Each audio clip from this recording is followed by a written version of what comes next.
Insellmilkom. Għas-snin li ġejjin dan il-gvern jibqa' il-garanzija ta' ekonomija b'saħħitha. Gvern illi jieħu ħsieb in-negozji biex ikomplu jkattru l-ġid. Ekonomija illi hi l-bażi biex nimplementaw l-inizjattivi li għandna l-familji Maltin u Għawċin u li qed nibqgħu nħabbru minn jum għal ieħor. Fl-aħħar snin, minkejja l-isfida tal-pandemija, l-investiment żdied. Għas-snin li ġejjin se jibqa' jiżdied. Sa din il-ġimgħa stess se nibqa' ninawgura aktar investiment. Il-prospetti għaż-żmien li ġej huma kbar. Frott tmexxija kompetenti, l-ekonomija se tkompli tikber b'rati akbar minn dawk ta' pajjiżi oħra fl-Unjoni Ewropea. In-negozji magħna jafu fejn qegħdin. Jafu li għandna pjan ambizzjuż. U fuq kollox jafu illi dak li ngħidu nimplementawh. Għax huwa maħsub u studjat. Kif konna magħhom meta kellna l-isfidi, speċjalment fi żmien tal-pandemija, in-negozji jafu li se jerġgħu isibuna magħhom. Fl-aqwa mument ta' rkupru ekonomiku. Illum se nkun qed nifoka fuq 5 miżuri immirati lejn in-negozji tagħna. Miżuri li se nkunu qed nimplementaw fil-leġislatura li jmiss jekk kemm il-darba naturalment ningħataw il-fiduċja. Qed inħabbru dawn il-miżuri f'mument fejn kellna konferma li lħaqna il-livelli ekonomiċi ta' qabel il-pandemija. U f'mument fejn qed joħroġ biċ-ċar kemm ir-riformi li għamilna qed iħallu l-frott. Dan il-pakkett ta' miżuri jikkumplementaw miżuri oħrajn li diġà ħabbarna u huma tkomplija ta' pjan ta' rkupru li bdejna bis-saħħa f'dawn l-aħħar xhur. Il-banek huma parti importanti mis-sinsla tal-ekonomija tagħna u għandhom ikunu mezz li jiffaċilitaw in-negozju u mhux jifixkluh. Bid-dialogu rridu naraw li l-banek ikunu msieħba għat-tkabbir tal-kumpaniji. B'hekk se nkunu qed nilleġislaw sabiex kull negozju u self-employed ikollu dritt għal kont tal-bank bażiku u mingħajr dewmien. Din se tkun estensjoni ta' dritt li daħħalna għall-individwi li jkollhom kont bankarju bażiku u b'konformità mar-regoli Ewropej ta' superviżjoni finanzjarja. Biex nagħmlu dan, se nużaw mudell li ntuża minn pajjiżi oħra. Pajjiżi li introduċew regoli lil banek immirati biex jiżguraw li jkun hemm aċċess għal servizzi bankarji bażiċi għal ċertu setturi. Anke f'pajjiżi oħra kien hemm ċirkostanzi fejn negozji f'ċertu setturi kienet ikollhom diffikultà biex jiftħu kont bankarju. Sitwazzjoni li qed narawha temerġi f'xi setturi f'pajjiżna wkoll. Mhux qed nivvintaw ir-rota allura, iżda għandna rrieda li nġibu l-bidla. Permezz ta' dan id-dritt se nagħtu lin-negozji kollha leġittimi l-opportunità li jkollhom kont bankarju li bih ikunu jistgħu jħallsu s-salarji u jagħmlu pagamenti internazzjonali fiż-żona euro. Ma jistax ikun li l-gvern u l-entitajiet tiegħu joħolqu skemi biex jinġieb investiment f'pajjiżna f'setturi importanti, imbagħad in-negozji isibu diffikultajiet biex joperaw. Flimkien ma' dan id-dritt se nkunu qegħdin nistabbilixxu wkoll Credit Review Office. L-għan ta' dan l-uffiċċju se jkun li jarbitra b'mod spedit bejn il-banek kummerċjali u l-klijenti privati meta jkun hemm applikazzjonijiet għal self. Mudelli simili ta' dan jeżistu f'pajjiżi Ewropej u issa rridu li jkollna dan il-proċess f'Malta wkoll.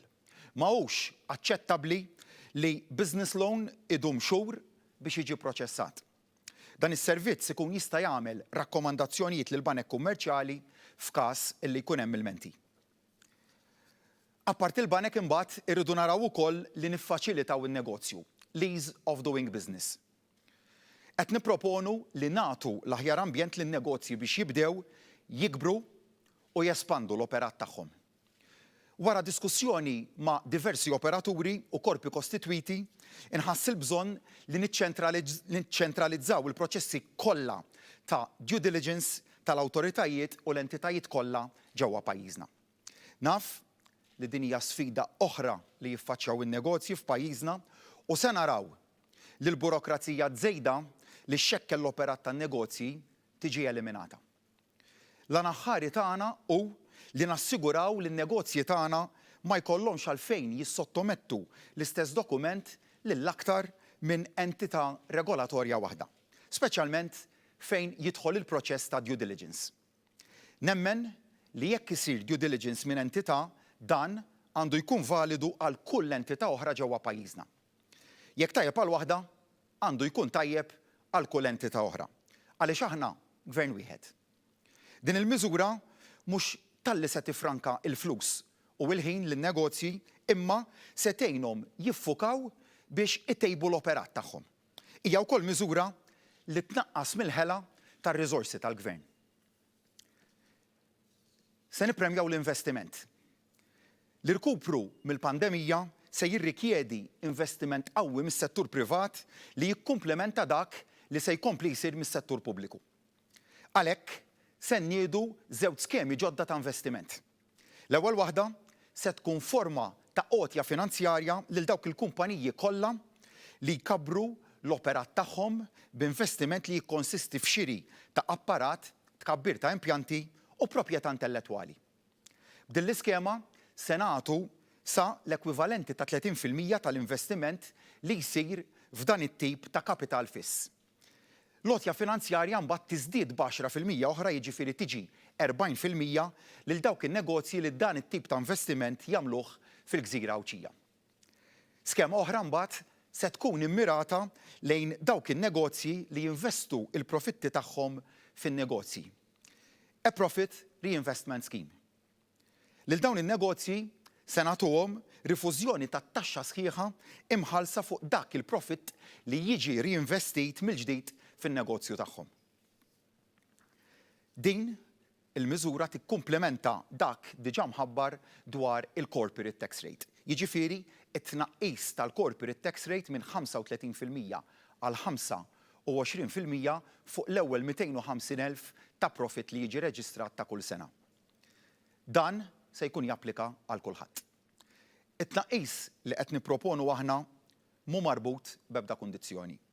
Dan għax nemmnu li wara żmien jiebes ta' sfidi, in-negozji għandhom kull appoġġ possibbli biex flimkien nibnu prosperità ġdida. Is-sostenibilità tan-negozji hija kruċjali wkoll.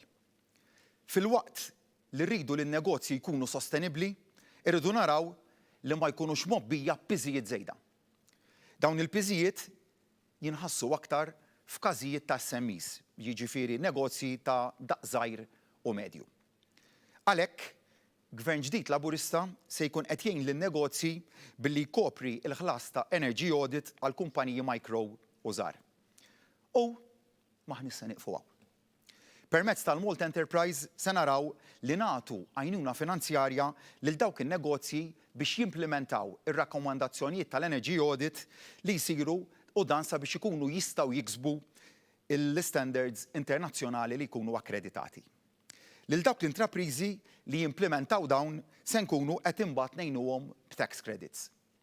Se nagħmlu dan billi nwessaw l-eligibilità tal-SME Tailored Facility tal-Bank Malti ta' Żvilupp biex tibda tinkludi proġetti ħodor mis-settur privat u li waslu għal ħolqien ta' green jobs. Dawk il-kumpaniji mbagħad li joħolqu green jobs se nagħtuhom tax credit fuq il-pagi li ammonta sa 75% tas-salarju wara l-ewwel sena, 50% għat-tieni sena u 25% tas-salarju għat-tielet sena. Billi pajjiżna nemmnu li għandu bżonn aktar ħaddiema mħarġa u bħiliet li għandna bżonn għall-ekonomija l-ħadra, se nagħtu tax credit ekwivalenti għall-ispiża totali ta' taħriġ lil ħaddiema kollha li jkollhom il-ħiliet meħtieġa. Ir-raba' proposta f'dan il-pakkett hi li nfasslu qafas legali speċifikatament għal startups biex nattiraw aktar startups li jagħmlu dan il-pass. Dan il-qafas se jkun qiegħed jintroduċi sistema ta' tassazzjoni aktar favorevoli għal kumpaniji u impjegati ta' startups. U biex inkunu inkubatur ta' idejat, se ninkumplementawh bi private equity fund li jipprovdi kapital għall-startups. F'dan se nkunu qed nagħtu priorità lill-eco startups. Lil dawn se nkunu qed nagħtuhom mentorship professjonali, inċentivi fiskali u l-formazzjoni ta' minimum viable product. Fl-aħħar, iżda mhux lanqas, se nintroduċu wkoll one-stop shop biex l-għajnuna kollha għall-startups tkun aċċessibbli minn ġewwa post wieħed. Fl-aħħar sentejn rajna sfidi bla preċedent. Iżda ma qtajniex qalbna. Għamilna 4 budgets f'sena waħda għax hekk kien hemm bżonn li ngħinu lin-negozji. Tajna l-ekwivalenti ta' €1.5 biljun f'għajnuna diretta, indirettament tajna €2.5 biljun ta' assistenza. U rajna tkabbir ekonomiku rekord wieħed wara l-ieħor. Konvint li l-prospetti ta' pajjiżna huma sbieħ ħafna. Konvint li qudiemna għandna futur sabiħ. Malta flimkien. Il-futur għan-negozji huwa sabiħ ukoll. Grazzi. Nsellem lek Prim-Ministru Massimo Ksisa Television Malta. Forsi tiċċara ftit dwar l-ewwel proposta li ħabbart. Xogħol sar dwar id-dritt ta' kont bankarju għan-negozji. Forsi bdew xi diskussjoni anke mal-Bank Ċentrali Malti? Grazzi Massimo. L-ewwel nett ħaniċċara illi dak li ħabbarna llum se nibqgħu bl-istess due diligence importanti li għandna f'pajjiżna. Ħdimna ħafna f'dal aħħar xhur, tlaqna lura minn rapport tal-Manival illi kien jindika nuqqasijiet f'pajjiżna, indirizzajnihom b'mod sodisfaċenti u ngħatajna timbru ta' approvazzjoni mill-Manival, imxejna l-istadju tal-FATF, tatna action plan li huwa wieħed qasir, ħdimna fuqu u l-istqarrija tal-FATF li saret fil-jiem li għaddew wara l-plenarja kienet waħda li timlina bil-kuraġġ biex inkomplu naħdmu. Iżda fl-istess waqt rajna realtà temerġi li tkellmu magħna diversi negozji waqt it-taħdidiet regolari li konna magħhom illi kienu qed isibu kważi impossibilità illi jiftħu kont bankarju. Niftakar negozju partikolari lokali stabbilit, leġittimu kompletament li għandu numru ta' kontijiet bankarji u li talab biex jingħata kont bankarju ieħor. Qatt ma kien in default fl-obbligi ta' ħlas ta' self mal-bank, qatt ma kellu arretratti ta' taxxa, iżda fl-istess waqt il-bank irrifjutalu illi jagħtih il-kont bankarju. U dan wara xhur ta' pedantiċiżmu formoli illi fil-mod raġonevoli huma meħtieġa, iżda meta mbagħad tmur f'ċertu eċċess nemmen illi wieħed ma jistax jaħdem hekk. L-istess jott għall-loans partikolarment fejn jiċċentraw il-businesses tagħna. Għandek realtà ta' business loans li qed idumu xhur biex jiġu proċessati. Dan ma nemminx li jikkonforma mal-viżjoni tal-gvern li għandu li jiffaċilita in-negozju u jiffaċilita l-investiment. Għaldaqstant il-messaġġ ewlieni li se nibqgħu ngħaddu mal-banek kummerċjali tagħna huwa illi il-policies tagħhom iridu jikkonformaw mal-viżjoni tal-gvern. Naturalment, iċ-checks dwar due diligence iridu jibqgħu hemmhekk, aħna rridu nkomplu nibnu fuq il-framework robust illi ħdimna dwaru biex ħloqna ġurisdizzjoni serja u rispettata.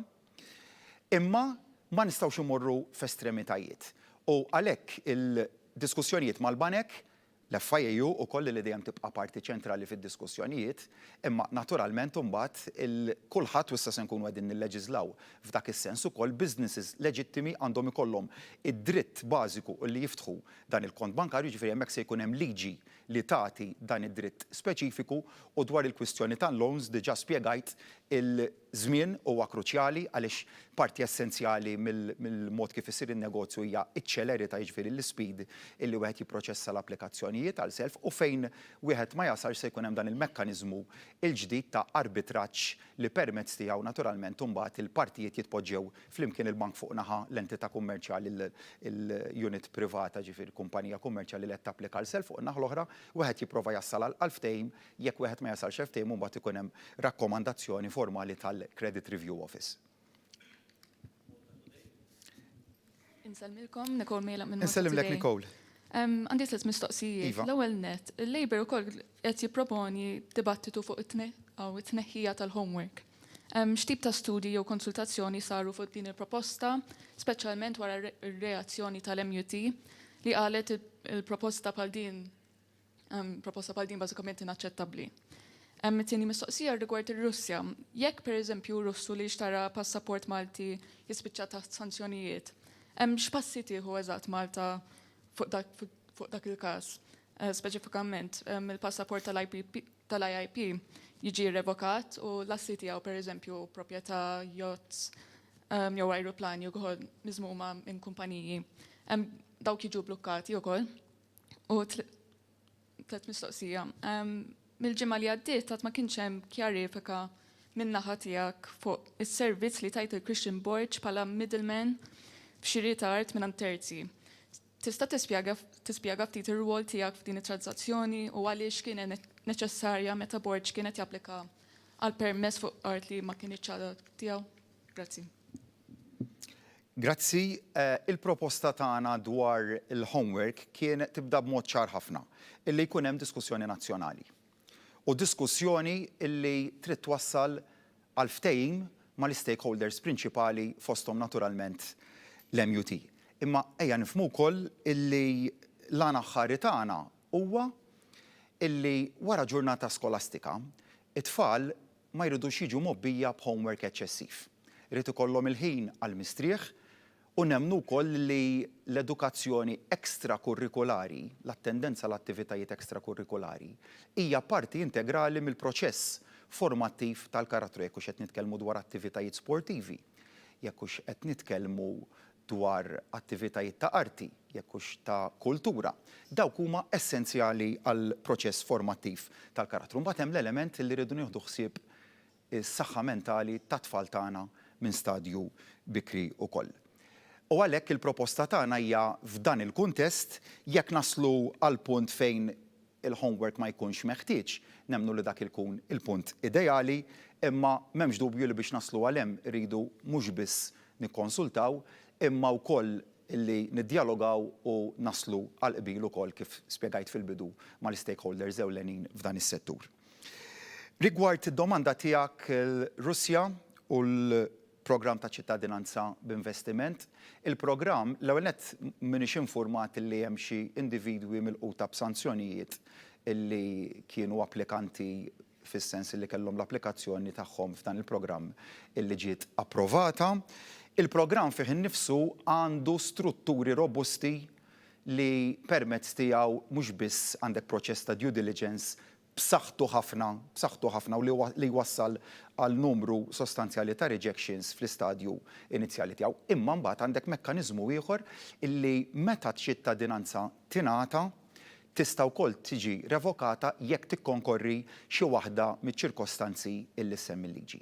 Imma naturalment qed nitkellmu fl-ipotetiku għaliex għadu ma seħħx każ jekk ikun hemm każ illi jiġri hekk il-programm fih innifsu u l-liġi, anzi l-leġiżlazzjoni li tirregola dan il-programm taħseb f'dan ir-rimedju u mhux hekk biss inżid illi kien hemm ċirkostanzi fejn il-mekkaniżmu li taħseb għalih il-liġi. Illi jkun hemm revoka taċ-ċittadinanza mogħtija bi programm tal-IIP ġie skattat diġà. Kien hemm każ fejn ġie skattat diġà. Rigward Chris Borch, weġibt fi pluralità ta' okkażjonijiet nerġa' wieġeb bl-istess mod li wieġibt fin-numru ta' okkażjonijiet preċedenti. Kien hemm ċessjoni ta' konvenju li saret qabel sirt Prim Ministru, ċessjoni ta' konvenju li saret aktar minn 3 snin qabel l-individwu imsemmi ġie involut fil-każ tal-qorti. Mill-bqija, kif diġà spjegajt ukoll dak kollu li nagħtu huwa spin min-naħa tal-Partit Nazzjonalista. Grazzi. Hi, good morning, Dr. Good morning, Abela. Ivan. Good morning, Ivan. Martin from the Times. First, a question on the measures that you announced today, these sort of post-grey listing measures, if you will, that you've announced today. They appear to be a reaction to the criticism from the business community on the ease of doing business on the country, and specifically on the issue of a universal right to a bank account for businesses. How will you reconcile this measure with local banks' very low risk appetite for certain sectors in the country? On the situation in Ukraine, how many Ukrainian refugees are we expecting to arrive to the island? Have you started working out these numbers? Thirdly, on the ongoing election campaign, public enthusiasm for this election appears, in contrast to past elections, to be rather low. When I speak to members of your cabinet, members of your electoral team, they say that compared to 2017 and 2013, it's quite low. Do you think this is fatigue, COVID? What do you think is going on with the electorate? And finally, on the issue of Christian Borg, if the matter is spin, as you say it is, will you accept to sit down with Times of Malta for a back and forth rather than these sort of you get to speak and we don't get to ask you questions back scenarios? Thank you. Grazzi mill-ġdid, Ivan. Iktar mill-dritt universali, ħalli niċċaraw eżattament x'qegħdin mhux qed ngħidu dritt għal kull negozju, għal kull negozju leġittimu. Jiġifieri l-bank jifdallu id-diskrezzjoni illi fejn fil-ġudizzju tiegħu jara illi hemm raġunijiet leġittimi, ma jridu jkunu leġittimi, għala ma jiftaħx kont bankarju, naturalment il-bank se jifdallu dik id-diskrezzjoni. Huwa minnu illi hemm banek illi għandhom low risk appetite għal ċertu investiment, daqs kif b'mod ieħor għandek banek illi lesti illi ikollhom dak l-aptit ta' riskju. Hija xi ħaġa li evolviet ma' żmien din, hija xi ħaġa li indirizzajniha għaliex b'mod kostanti, nista' nitkellem f'dan l-aħħar sentejn, b'mod kostanti poġġejna man negozji tagħna, ma tenet mod kostanti huwa ta' kuljum. U tibda tidentifika il-tajjeb ta' fejn ikunu qegħdin jaħdmu fih u kif ukoll ta' diffikultajiet illi jkollhom f'ċertu setturi. Is-settur bankarju jemerġi tista' tgħid bħala ilment konsistenti mis-setturi tan-negozji kollha tagħna. U għalhekk illi se nkunu qegħdin nagħmlu dan l-intervent nemmen li huwa intervent meqjus huwa f'waqtu ukoll u li jikkumplimenta l-istrateġija li mxejna bija f'dal aħħar xhur fejn saħħaħna l-qafas regolatorju ta' pajjiżna u se nibqgħu nsaħħuh imma b'mod li jkun wieħed meqjus imma qaqqas huwa sew imbagħad li jkollok banek kummerċjali li jużaw il-proċess tajjeb li għamilna fil-kuntest tal-Manival u tal-FATF li kważi jisom jirkbu fuq dak il-proċess u joħolqu limitazzjonijiet illi l-FIU mhux qed tgħidilhom biex jagħmluhom, illi l-FATF ma qalilniex biex nagħmluhom u l-Manival ma qalilniex biex ngħiduhom lanqas. Tieni domanda tiegħek dwar in-numru ta' refuġjati mill-Ukrajna, jien nitkellem dwar il-prinċipju aktar. L-ewwel nett dejjem imxejna bil-prinċipju tas-solidarjetà. U hekk se nagħmlu indubjament f'dan il-każ. Diġà kellna każijiet fejn se ngħinu b'servizz mediku f'każijiet ta' onkoloġija u se nkunu qed nagħtu l-kura f'Malta, tajna assistenza medika billi qed nibagħtu tamiru u mediċinali l-aktar lejn l-Ukranja. Se ngħinu billi nagħtu l-kenn. U se ngħinu billi nagħtu l-kenn naturalment fil-kuntest tal-limitazzjonijiet tagħna imma se ngħinu kemm nifilħu. Nemmen li dal-messaġġ b'saħħtu ta' solidarjetà huwa importanti mal-poplu Ukren, dak li qed naraw quddiem għajnejna definittivament mhuwiex aċċettabbli u għalhekk pajjiżna se jgħin bl-aktar mod possibbli biex jitaffi kemm jista' mid-tbatija li bħalissa jinsab għaddej minnha dan il-poplu. Rigward il-teledomanda tiegħek l-entużjażmu u l-parteċipazzjoni tal-pubbliku fil-kampanji elettorali. Jiena nara li l-parteċipazzjoni hija waħda tajba, l-entużjażmu partikolarment tal-proposti li nedejna aħna f'daw l-aħħar ġimagħtejn huwa b'saħħtu ħafna wkoll, issa naturalment dak il-proposti biex ma jibqgħux biss proposti iridu jissarfu vot mill-pubbliku.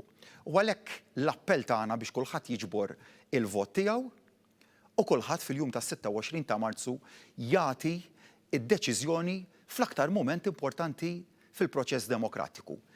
Loti id-dritt tal-vot. U nemmen li dik id-deċiżjoni importanti illum assumiet importanza akbar. Għaliex?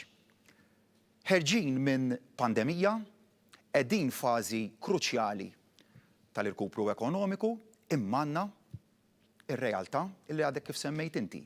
It-tensjoni bejn ir-Russja u l-Ukrajna. Il-konflitt li qed iseħħ hemmhekk u l-impatt fuq livell ekonomiku illi se jkollu dan il-konflitt. Dan huwa evidenti.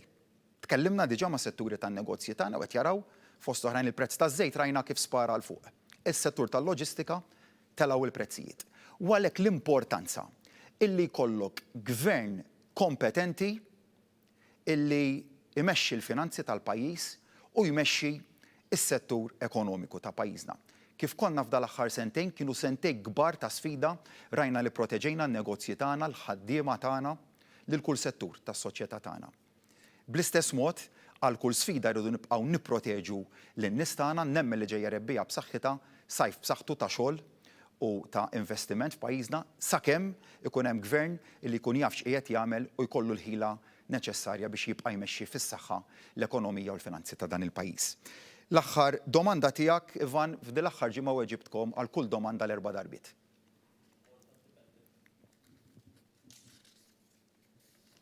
Sabrina Zammit mill-Malta Independent. Sellimlek Sabrina. Mandi tliet mistoqsijiet għalik.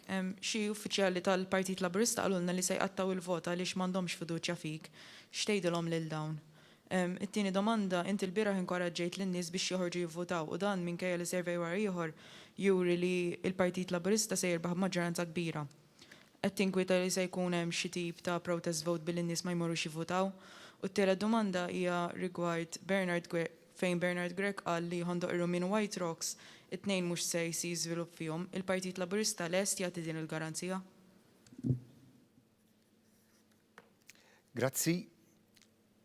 Minix informat li kien hemm xi uffiċjali tal-Partit Laburista li qalu se jqattaw il-vot, biss inwieġbek bl-istess mod illi weġibt lill-kollega tiegħek Ivan ftit tal-minuti ilu.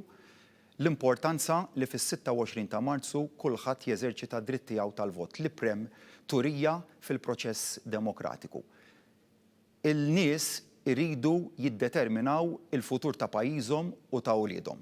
U dik hija d-deċiżjoni li l-poplu tagħna jiġi msejjaħ sabiex jagħmel f'dan il-jum importanti.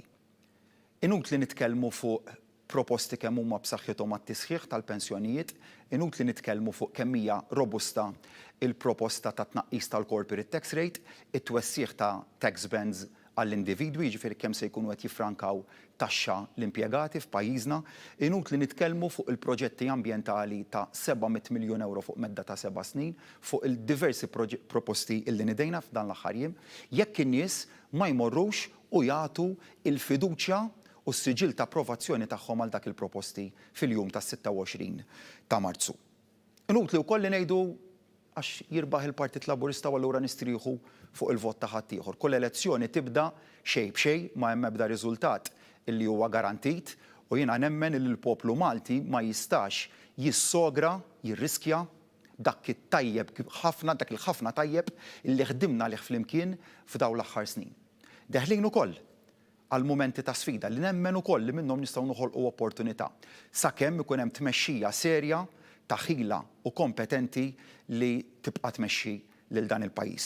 U għalhekk nemmen li issa fil-kuntest li qed ngħixu fih illum, id-deċiżjoni li wieħed ma jivvotax m'għandix tittieħed mod leġġer għax hawnhekk se nkunu qegħdin niddeterminaw mhux biss il-leġislatura tal-5 li ġejjin, imma mument partikolari ħafna madwar id-dinja fejn mistennija jkun hemm pressjonijiet bħal dawk li kien hemm f'dawn l-aħħar sentejn u hemmhekk kruċjali li jkun hemm min jaf x'qiegħed jagħmel illi jmexxi lill-pajjiż. Jiena lija saqsejtni dwar is-surveys, is-survey l-unika survey li verament għandi fiduċja fih huwa dak li nagħmel ta' kuljum man-nies. Meta niltaqa' ġo djar tan-nies, immur għand in-nies, immur għand in-negozji u nisma' minn għandhom. Kull elezzjoni tibda xejn b'xejn. Dak huwa fatt li ma jista' jinnega ħadd. U għalhekk illi għalkemm hemm surveys li ġew pubblikati li jagħtu fiduċja lili u lill-Partit Laburista fl-aħħar mill-aħħar dak li se jiġri huwa dak li n-nies se jiddeċidu dwaru fil-jum tas-26 ta' Marzu. Dwar il-ħondoq jidher li diġà tkellimt fil-passat, għalija no-go area li jkun hemm żvilupp hemmhekk. U diġà tkellimt anke mas-sindku tal-lokalità u kont ċar ħafna miegħu.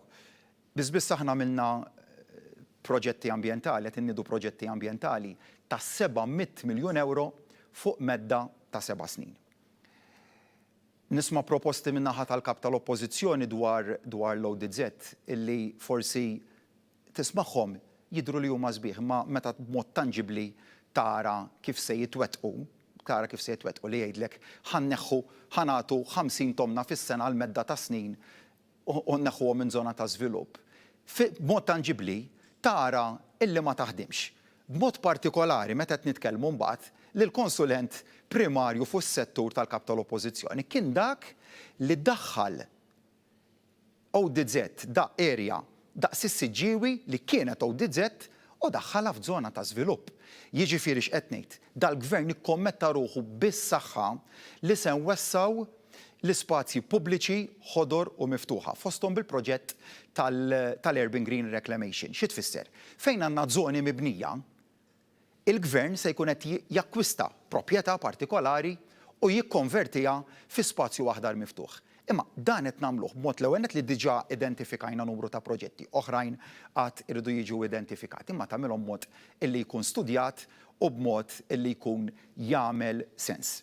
Saqsejtni wkoll dwar il-White Rocks numru ta' snin ilu kien hemm proċess ta' procurement dwar idejat biex jiġi żviluppat dan il-post. Jekk dak il-proċess ta' procurement se jibqa' għaddej għaliex huwa wieħed li għadu mhuwiex konkluż, definittivament il-kriterji ewlenin dwaru se jkunu illi ma se tittieħed ebda art verġni, jekk se jkun hemm żvilupp huwa biss limitat għal parti li hija kommessa diġà biżvilupp, u jekk se jkun qed jiġi awarded dak il-proġett, irid ikun hemm valur ġust għal proprjetà illi se tkun qed tiġi konċessa. Dak huma 3 prinċipji ewlenin u inderogabbli li se nkunu qed naħdmu dwarhom.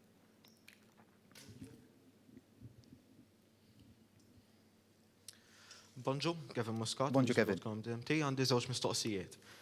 Fil-kuntest tal-invażjoni tal-Ukrajna, kemm ippreparata Malta fil-każ ta' cyber warfare u min ħassib jara kif se tiġi implementata l-NIS Directive li qed indirizza s-sigurtà tan-networks ta' Malta. U t-tieni mistoqsija tiegħi fil-każ li jeskala l-konflitt bejn l-Ukrajna u Russja. Malta hi ppreparata għal dak li jista' jinqala rigward il-pożizzjoni tagħha u jew il-possibilità li jkomplu jolew ċerti prodotti. Grazzi. Grazzi, Kev. Saqsejtni żewġ domandi li propju jikkonfermaw l-importanza li jkollok gvern li jafx qiegħed jagħmel f'dan il-mument sensittiv.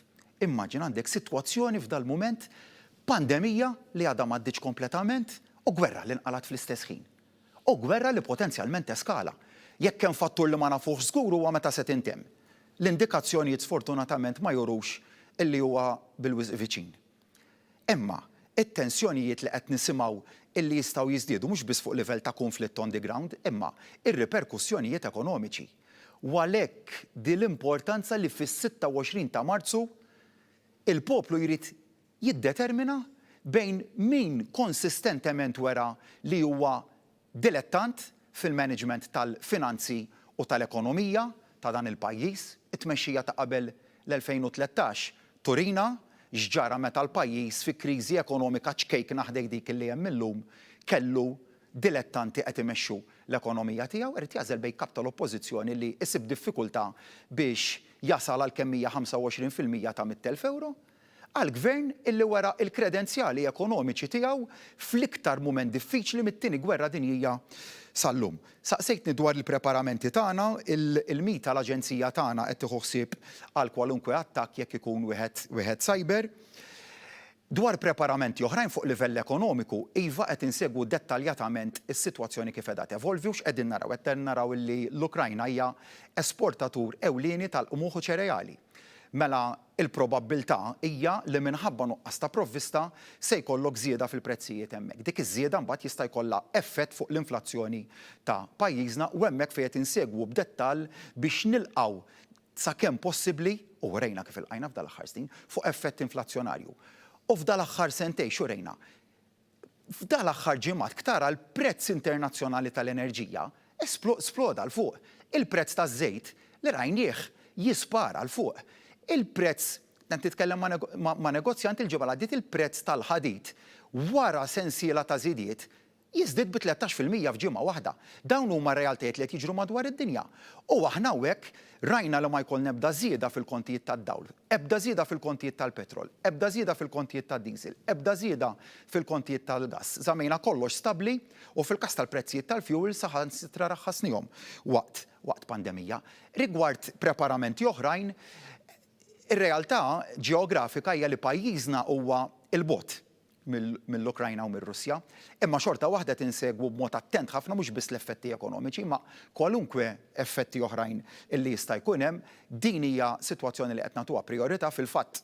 Aktar tard din il-ġimgħa wkoll se nkun qiegħed immur Franza fuq stedin minkejja qegħdin f'kampanji elettorali l-prijorità tagħna se tibqa' fuq it-tmexxija tal-pajjiż l-ewwel prijorità tiegħi għalija hija li nkun Prim Ministru tal-pajjiż qabel il-kampanji elettorali.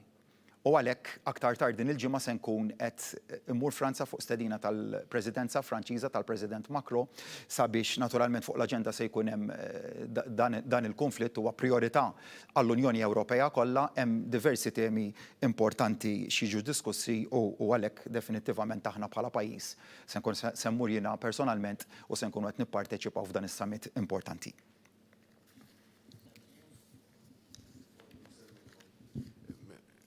Dr. Abela, l-Emirati Arab Magħquda spiċċaw fuq il-Grey List. Tista' tikkonferma jekk inti jew Dr. Lydia Abela għandkomx kontijiet jew kellkomx xi dealings f'Dubai jew fl-Emirati Arab Magħquda in ġenerali? Tieni domanda ilek diversi jiem tmaqdar il-programm elettorali tal-Partit Nazzjonalista iżda milli jidher hemm diversi proposti illi oġbuk fost oħrajn 300 euro għoti għal ġenituri illi jieħdu lil uliedhom mal attivitajiet ekstrakurrikolari, iżjeda f'Children's Allowance, iżjeda fl-istipendji, dak li għandu x'jaqsam mal-IVF, ironikament wara li jettinna illi l-mediċini kienu diġà kollha b'xejn, issa smajna l-proposta tal-Aġenzija Ċentrali ta' Due Diligence, għalfejn sejjaħt elezzjoni ġenerali u wara ġimagħtejn għadek ma preżentajtx il-manifest elettorali. Semmejt ukoll li din il-ġimgħa se tibqa' tinawgura aktar investiment lill-medja se tistidinna u jekk se tistidinna ħatieqa fad-domandi xi ġimgħa l-oħra ħrabt. U brabta mad-domanda tal-kollega għalfejn skomdu biex tiddibatti dwar Christian Bulge.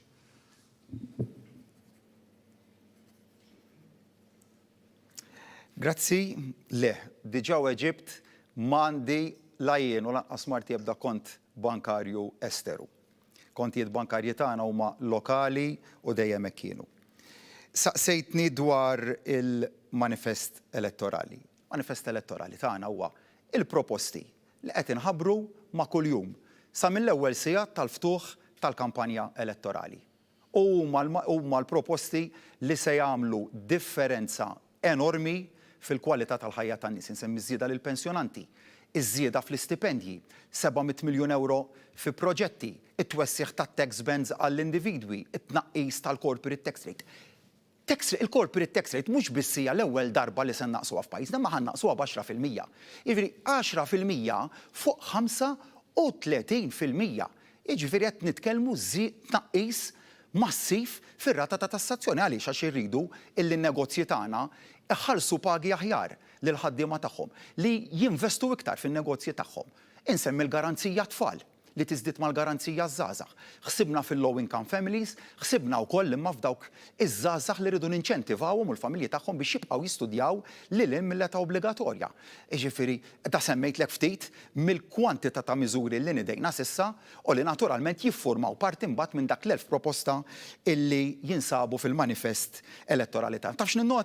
Tafx ninnota illi ma kien hemm ebda kritika imqar kritika waħda fuq id-diversi proposti illi nidejna aħna tant li qed tippruvaw tgħidu tant ma kienx hemm kritika, tant kulħadd qed jgħid li huma tajbin għax huma costed u huma studjati, illi qed tippruvaw tieħdu l-mertu tagħhom u tgħidu li kkupjajnihom minn għandkom. U forsi meta saqsini dik id-domanda nsaqsik jekk intom qed tgħidu aħna kkupjajnihom. Ikkupjajnihom minn version 1, version 2, version 3, version 4 jew version 5 tal-manifest elettorali tagħkom. Ir-realtà hija li għandna Partit Nazzjonalista illi l-iktar proposta interessanti li ħareġ fil-manifest elettorali tiegħu kienet illi jħott ir-riforma li għamilna aħna fil-liġijiet antiki tal-kera.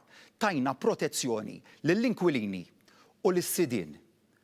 Qed nitkellmu fuq 10,000 familja illi il-Partit Nazzjonalista fil-Gvern daħaq bihom bir-riforma li għamel fl-2009. B'konsegwenza li kellna sidien li ġew żvestiti mid-drittijiet li jirċievu kumpens xieraq fuq il-proprjetà tagħhom. U bil-konsegwenza li kellna inkwilini li kienu qed jiġu żgumbrati mill-proprjetà tagħhom. Aħna għamilna riforma kuraġġuża li permezz tagħha qed nagħtu sa 10,000 euro fis-sena lis-sidien biex inħallu l-inkwilin protett. U l-inkwilin ma jħallas xejn minnhom, terfagħhom kollha l-Awtorità tad-Djar. U l-Partit Nazzjonalista f'waħda mill-proposti ewlenin tiegħu qed jgħid li fi żmien 3 snin ittajjar dik il-protezzjoni u jixħet 10,000 familja il barra minn dara. Issa fimt illi l-kap tal-oppożizzjoni qed jgħid kellu żball u qed jipprova jagħmel backtracking minn dik il-proposta. Immaġinaw intom l-10,000 familja li qed tiggwadanjaw minn din il-protezzjoni li tajnikom aħna f'daw l-aħħar xhur, x'kellu jiġri, x'kien jiġri kieku Bernard Grech u x'jista' jiġri fis-27 ta' Marzu jekk Bernard Grech jingħata il-fiduċja tagħkom jew bil-vot jew billi tażlu illi tibqgħu id-dar jekk ikunu Prim Ministru ta' dan il-pajjiż x'jiġri minnkom jekk huwa jingħata il-fiduċja. Rigward aktar investiment, aħna dejjem nistiednu lill-medja fi żmien ġimgħa minn Monday sal-lum din hija r-raba' darba illi qed nieħu id-domandi mingħand il-medja, inwieġeb għal kull domanda minn għandkom, inwieġeb għal kull suġġett, però dakinhar tal-investiment illi qed issemmi inti kienet okkażjoni ta' investiment importanti ħafna fis-settur tal-avjazzjoni tagħna, ta' espansjoni kruċjali għal pajjiżna. Li ħdimna ħafna biex wassalna l-proġett kontra kull kurrent, għax tant kien hemm sfidi fosthom dawk ikkaġunati mill-pandemija, ma ħdimna fuq li ħdimna fuq livell ministerjali sabiex wassalnieh dan il-proġett u mod interessanti wieħed mis-setturi li Bernard Grech qed jgħid illi jrid joħloq. Aħna ħadd ieħor jgħid li jrid joħloq is-setturi, aħna ninawguraw aktar investimenti. Però definittivament il-pożizzjoni tiegħi mal-medja dejjem kienet waħda ta' trasparenza u kontabilità u għalhekk illi konsistentement nibqgħu nieħu d-domandi kollha tagħkom. Bonġu Prim Ministru Samuel Lucas minn One News. Prim Ministru, fuq dawn il-miżuri li tħabbru llum, kemm kien ċentrali l-element ta' dialogu mal-imsieħba relevanti f'dan is-settur sabiex ovvjament jiġu stabbiliti dawn l-istess miżuri li qed jissemmew llum u anke dan f'kuntest ta' dialogu estensiv li kien hemm tul il-pandemija? Kruċjali. L-element ta' dialogu kien dak li għaddina minn pandemija b'suċċess. Jekk hux qed nitkellmu lura minn Marzu tal-2020. L-ewwel laqgħat fl-MCSD ma ninsihom qatt. Meta tlaqna bid-diskussjoni dwar strateġija ekonomika ħajaqbad pajjiżna. Jekk hux dik tal-awsterità li kienu qabdu ta' qabilna fl-2008 u fl-2009, strateġija li ma rridu jabbandunawha qatt u salbu pajjiż fuq livell ekonomiku, fuq livell ta' qatt, il-qatt spara l fuq fl-2008 u fl-2009, frott ta' deċiżjoni ekonomika żbaljata tal-gvern ta' dakinhar. U dik kienet waħda mill-ewwel deċiżjonijiet li ħadna bid-dialogu mal-esperti u mal-stakeholders li mmorru għal politika ekonomika li ninvestu fin-nies u ħadmet. Ħadmet għaliex flok rata ta' qatt li tisboq il-50,000 persuna llum għandna l-anqas rata ta' qatt fl-istorja. Flok ekonomija paralizzata kif kien imbassar li jkollna. Illum għandna ekonomija li laħqet il-pre-pandemic levels. Għandna ġid nazzjonali li eċċeda il-livell ta' qabel il-pandemija. Dak huma r-realtajiet li għandna. Investiment barrani li baqa' ġej bis-saħħa lejn pajjiżna, investiment lokali li baqa' jitwessa. Imma mbagħad dik il-parti pożittiva. Imma fid-dialogu li qed ikollna ma' diversi setturi tan-negozji tagħna konsistentement jagħmlulek pinpointing fuq dawn id-diffikultajiet biex ikomplu bl-operat tagħhom u jgħidu li dejjem mela tajjeb. Il-gvern f'pandemija tagħna inċentiva fuq inċentiva fuq inċentiva. Kienu il-wage supplement, id-diversi skemi tal-Malt Enterprise, l-għajnuna fuq il-kontijiet tal-dawl u tal-kera. Diversi. Imbagħad immorru għall-iktar ħaġa kruċjali għalina, jew li jkollok finanzjament għal proġetti ġodda, jew li jkollok kont bankarju. Inġibu investiment dirett barrani f'pajjiżna ta' kwalità, jgħaddi due diligence checks kollha, imbagħad jiġu biex jiftħu kont bankarju biex iħallsu l-pagi tagħhom u jsibu bib magħluq. U jkollhom imorru f'stat membru ieħor tal-Unjoni Ewropea biex jiftħu l-kont bankarju hemm u joperaw minn hawnhekk. Dawn huma affarijiet illi ma jagħmlux sens. U għalhekk kien illi diġà bdejna f'diskussjonijiet mal-banek fehmu il-pożizzjoni tagħna u sibna kooperazzjoni sħiħa min-naħa tagħhom.